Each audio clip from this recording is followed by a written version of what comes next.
Today we'll be replacing the piston and sleeve kit on this Husky oilless compressor. Let's get into it. Here's the kit from Amazon laid out on the table. Next to the old parts I took out, you can clearly see where the piston ring has failed on the original one. This compressor is about 3 years old, so that's not too bad. You can see the cylinder is all scored up in there. If you're going to do this job, just get the whole rebuild kit. Here's our cylinder head with the reed valves in it. It also comes with new seals for this as well. You can see I'm just pushing down on the reed flaps, making sure that they're seating themselves. Cylinder heads right there. And here's the instructions that come with the new kit, which were pretty useful. Now, it did not tell me what piston rings to use.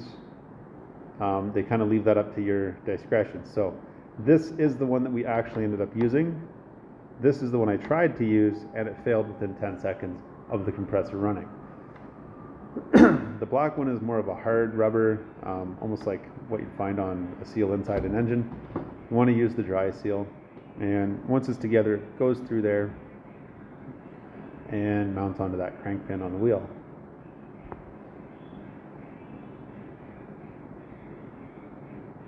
So again, wrong ring, but proper orientation. You want to make sure that taper is facing upwards, not downwards. Put the sealer on the edge, bolt the piston head on, or top I should say, and then push it down into the sleeve.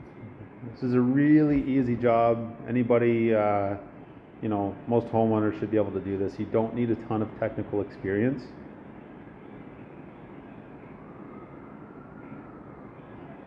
Keep in mind I'm working with one hand here, so try not to make fun of me. Put it through there. Take the bolt out, which I put in way too far, knowing I was going to take it back out. And I'm just noticing I could probably clean up that crank pin a little bit, but because I'm stubborn, I'm just going to try and force it on there.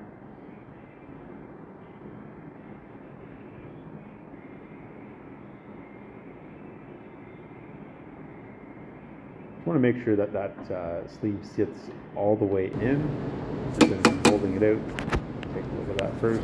Tap the crank pin on, the connecting rod on the rubber mallet. Pull your seals out. And then once it's all back together, rotate it by hand. Make sure this is unplugged while you're doing it. And make sure that you can hear compression hissing out of that compression tube. As you can see, I left that brass nut up. And this is what the ring looks like when you use the wrong one.